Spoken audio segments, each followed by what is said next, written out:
ముఖ్యమంత్రి రేవంత్ రెడ్డి గారికి జన్మదిన శుభాకాంక్షలు. వారు నిండు నీరెళ్లు ఆయుర ఆరోగ్యాలతో సుఖ సంతోషాలతో వర్ధిల్లాలని మనం కోరుకుందాం.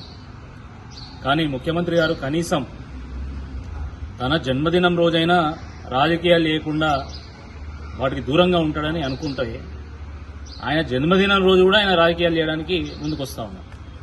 ఇది చాలా దురదృష్టకరం. ఎందుకంటే ముఖ్యమంత్రి స్థాయిలో ఉండి ఆయన 15 ఆగస్టు వరకు నేను 2 లక్షల రూపాయల రుణమాఫీ చేస్తామని మాట ఇచ్చింది. రాజు మాట ఇచ్చి తప్పితే దాని దుష్ప్రభావం ప్రజల మీద పడుతుంది, రాజ్యం మీద పడుతుంది. దాన్ని తగ్గట్టే ఆయన మాట ఇచ్చి తప్పిండు కాబట్టి ములుగులో అడవులు పడిపోయినాయి. దామగుండంలో లక్షల చెట్లు పోతా ఉన్నాయి. రాష్ట్రంలో రియల్ ఎస్టేట్ మొత్తం కుదేలైపోయింది. కన్స్ట్రక్షన్ రంగం ఆగమైపోయింది. టెక్స్టైల్ రంగం ఆగమైపోయింది. హాస్పిటాలిటీ, టూరిజం, హోటళ్లు, రెస్టారెంట్లు గతమైపోయినాయి. ప్రజల ఆదాయం తగ్గిపోతా ఉంది, ఉపాధి కోల్పోతున్నారు, ఉద్యోగాలు పోతా ఉన్నాయి. ఇటువంటి ఈ సందర్భంలో ఆయన మళ్లీ యాదగిరి లక్ష్మీనరసింహస్వామి దగ్గరకు వస్తున్నారు. ఆ రోజు యాదగిరి లక్ష్మీనరసింహస్వామి దగ్గర మాట ఇచ్చి మాట తప్పి ఈరోజు మళ్లీ లక్ష్మీనరసింహస్వామి దగ్గర పోతున్నారు. కాబట్టి ఆయన పాదయాత్ర కాదు చేయాల్సింది, ఆయన మోకాళ్ల మీద లక్ష్మీ నరసింహస్వామి గుట్ట ఎక్కి ప్రాయశ్చిత్త యాత్ర చేయాలి. అప్పుడు గాని నరసింహస్వామి శాంతించాడు. సిగ్గుండాల ముఖ్యమంత్రికి.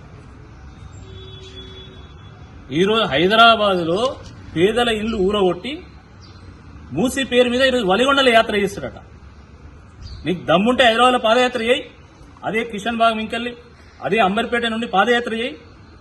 ప్రజలకు ఏం సమాధానం చెప్తావో చెప్పు. ప్రజలు ఎగబడతారు కాబట్టి, ప్రజలు నిన్ను నిలదీస్తారు కాబట్టి, నీ దగ్గర సమాధానం లేదు కాబట్టి ఏదో తప్పించుకొని ఇక్కడ వలిగొండల పాదయాత్ర చేస్తావు. నువ్వు చేసేది పాదయాత్ర కాదు, ఇది పాపపు యాత్ర, ప్రాయశ్చిత్ర యాత్ర. ప్రాయశ్చిత్తం కోసం ఇది యాత్ర చేసినట్టు ఉన్నది.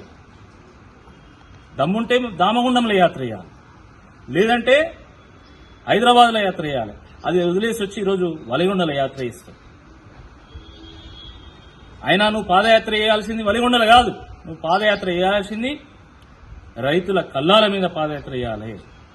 నువ్వు పాదయాత్ర చేయాల్సింది ఛిద్రమైనటువంటి మా చేనేతల మగ్గాల దగ్గరికి పోచంపల్లి దగ్గర పాదయాత్ర చేయాలా, లేదా ప్రతిరోజు ఆసుపత్రిలో పాలవుతున్నటువంటి గురుకులాల వద్దకు పాదయాత్ర చేయాలి.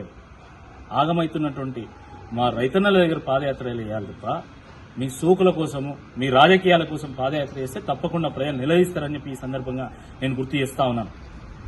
మీ యాత్రకు ప్రజల మద్దతు లేదు కాబట్టి ఈరోజు బీఆర్ఎస్ పార్టీ నాయకులను అక్రమంగా అరెస్ట్ చేస్తా ఉన్నారు. ఇలా నల్గొండలో భూపాల్ రెడ్డి గారిని, మునుగూరులో కూసుకుంట్ల ప్రభాకర్ రెడ్డి గారిని, నకరేకల్లో చిరుమర్తి లింగయ్య గారిని, ఆ రకంగా నల్గొండ జిల్లా వ్యాప్తంగా ఉన్నటువంటి బీఆర్ఎస్ పార్టీ నాయకులను, కార్యకర్తలను మీరు అరెస్ట్ చేస్తా ఉన్నావు. నీకు దమ్ముంటే సెక్యూరిటీ లేకుండా నువ్వు పాదయాత్ర చేయి, ప్రజల ప్రశ్నలకు సమాధానం చెప్పు.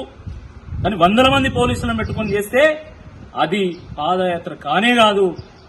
అది కేవలము నిన్ను నువ్వు కాపాడుకోవడానికి చేసేటువంటి యాత్ర.